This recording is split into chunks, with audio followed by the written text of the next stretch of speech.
Close your eyes for a second and picture this. You're in the Rocky Mountains, sun setting, crisp air, and then echoing through the trees, you hear it, the bugle of a bull elk. Gives you chills, right? Oh, yeah. Total spine-tingling moment. And speaking of elk, you sent over a ton of fascinating stuff about them. I'm ready to dive in if you are. Love to do it. So let's unpack their whole life cycle. From those wobbly little calves all the way to those massive antlers we were just picturing. And of course, we'll talk about how conservation plays a part in keeping those herds healthy.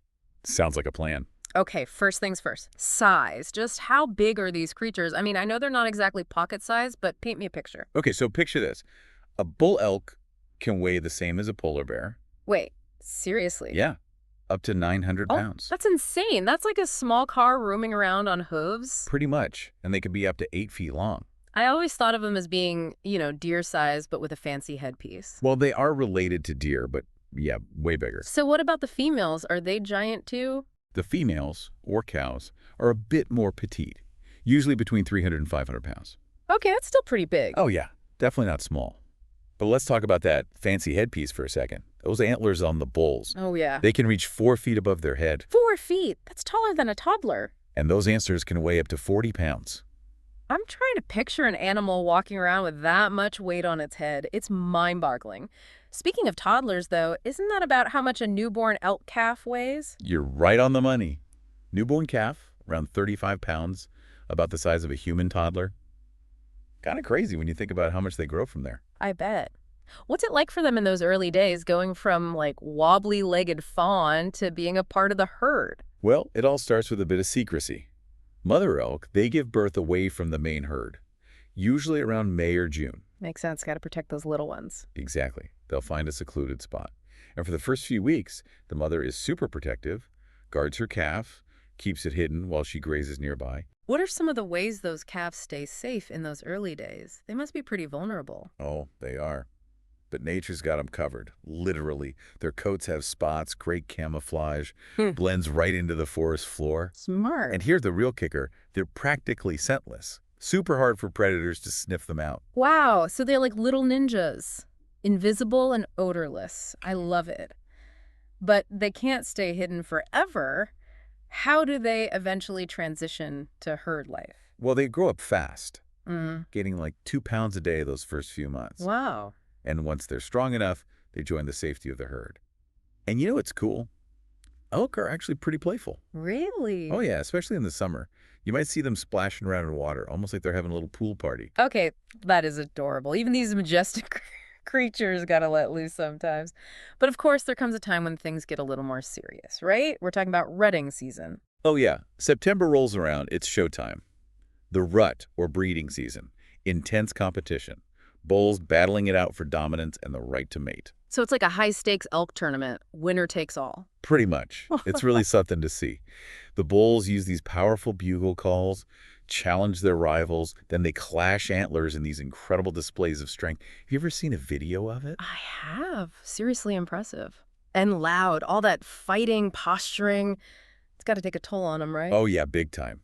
A mature bull, during the rut, can lose anywhere from 100 to 200 pounds. Wow, that's a lot of weight to lose for love. So what happens once all that excitement dies down? Well, as the rut ends, the cows regroup, and the bulls usually go back to their bachelor herds. Back to hanging out with the guys. Exactly.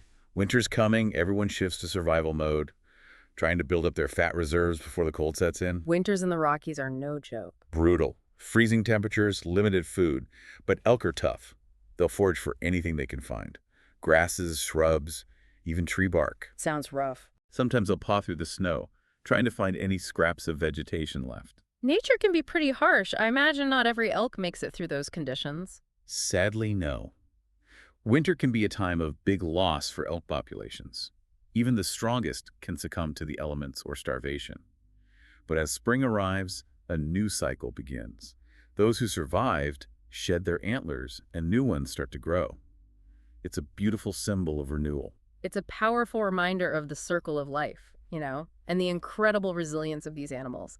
But speaking of resilience, you also mentioned a pretty remarkable story about elk populations recovering from near extinction. That really caught my attention. Yeah, it's an amazing example of how we, humans, can actually make a difference for wildlife when we do things right. Did you know that back in the early 1900s, there were only around 41,000 elk left in all of North America? Seriously. That's unbelievable considering there are over 1 million elk roaming around today. What happened? What turned the tide for them? Hunter conservationists deserve a lot of the credit. They saw how urgent the situation was. They stepped up to protect the elk and their habitats. And this led to a whole new model of conservation in America based on scientific game management. I'm really curious about this whole hunting as conservation model. It seems a little counterintuitive. How does that actually work? It's actually pretty clever.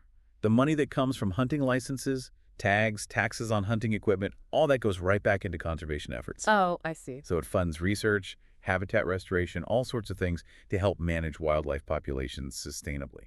So instead of seeing hunting as just taking away, it's actually a way to protect the animals. Exactly. It helps ensure their long-term survival. That makes a lot of sense. And you mentioned one organization that's been a big part of this success story, the Rocky Mountain Elk Foundation, or RMEF. Yeah, they've been huge. They've Mm-hmm. protected and enhanced millions of acres of elk habitat. I know. That's impressive. What are some of the specific things they do to make that happen? Well, a big focus is habitat restoration.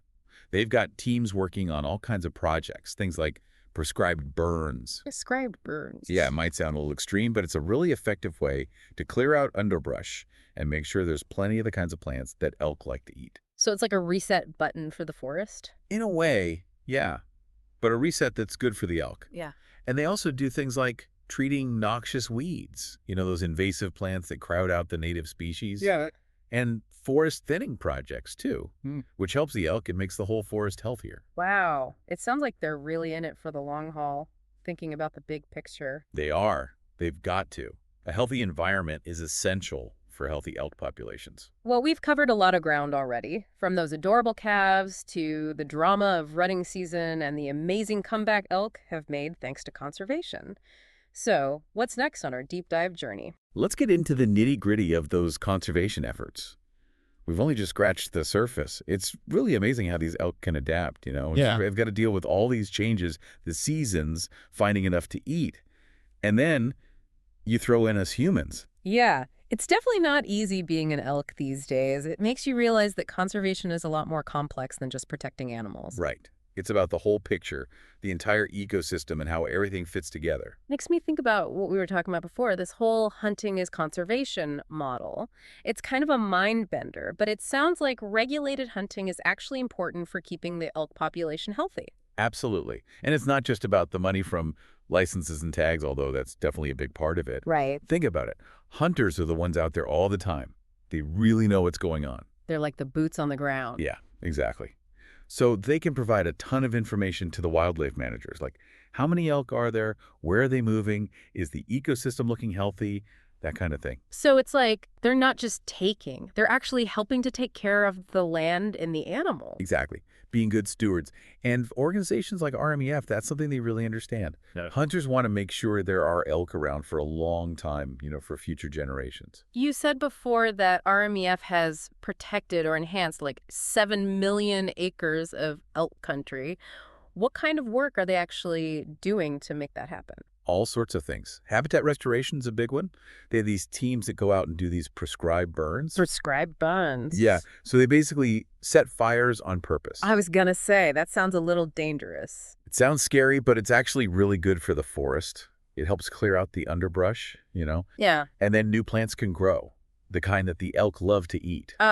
Okay, so it's like giving the forest a fresh start. Right. And that's not all. They also go after these things called noxious weeds. They're like the bad guys of the plant world. Invasive species. Yep, those guys. Ah. They crowd out all the good plants the elk need.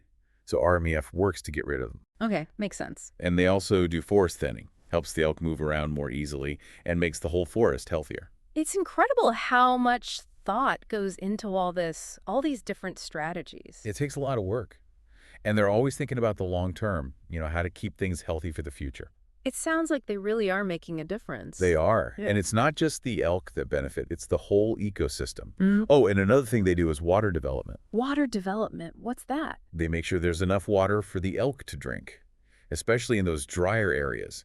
Sometimes they create new water sources or improve the ones that are already there. It's just amazing to me that a bunch of hunters got together and started an organization that's doing all this amazing work. It really shows you what can happen when people care about something and decide to work together. Absolutely. And their work isn't just limited to elk, right? You're right.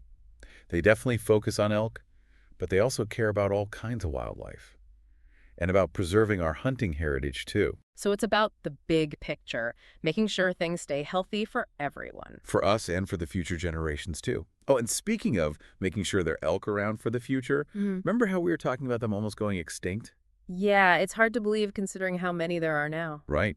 Well, RMEF has actually been reintroducing elk to places where they had totally disappeared. Oh, wow. Like where? All sorts of places. Hmm. The Great Smoky Mountains, Kentucky, Missouri, Tennessee, Virginia, Wisconsin, even up in Ontario. Places where they hadn't been seen for over 100 years. Wow, I bet it's amazing to see them back in those places. It must be. It just shows you that even when things seem lost, there's still hope. It's a real testament to the resilience of nature and to the people who work so hard to bring these animals back. And it makes you think about how interconnected everything is, Mm. you know. The elk come back, and that affects all sorts of things. The plants, other animals, the whole ecosystem starts to change. It's like a chain reaction of good things happening. That's a great way to put it. And it brings us back to something we were talking about before. How do we make sure that conservation efforts keep working? Not just for elk, but for all kinds of animals that are facing these challenges. It's a big question, and it feels super important. We've talked about RMEF and the hunters and the scientists who are all working on this, but what else do we need to do? It seems like such a huge task. Well, one thing that's crucial is education. We need to help people understand more about wildlife, about how these ecosystems work, how it's all connected. Yeah, if people understand, they're more likely to care. Exactly. And we need to start young, too. Get kids excited about nature. Teach them to respect it. Inspire the next generation of conservationists. Yeah, exactly. And I think stories like the Elks Comeback are perfect for that. It gives people hope, shows them what's possible when we work together. It's a great reminder that conservation isn't just about saving one animal, it's about saving everything. You got it. Yeah. The whole web of life. Well, before we wrap up this part of our elk deep dive, I'm curious, was there anything in all this information that really jumped out at you? Anything that was particularly interesting or surprising? You know, I was thinking about how much weight those bull elk lose during the rut. It's Mm. crazy. Like Yeah. 100 to 200 pounds in such a short time. It's like they put everything they've got into it. They do. And it just shows you how powerful that drive to reproduce is. It makes you wonder what other incredible things these animals are capable of. Yeah, the more you learn about nature, the more you realize just how much we don't know. And how much there is still left to discover. There's always something new to learn about elk, that's for sure.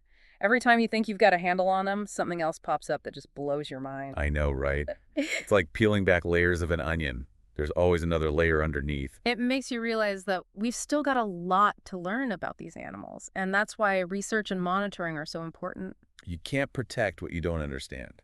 Exactly, and that's another reason why organizations like RMEF are so crucial. They're not just out there doing the hands-on work, they're also funding the science that helps us understand elk better. Yeah, and that research can help us make better decisions about everything from how we manage their habitat to how we regulate hunting. It's all about finding that sweet spot, that balance, protecting the elk, but also making sure we can use the resources sustainably. A delicate balance, for sure. Definitely.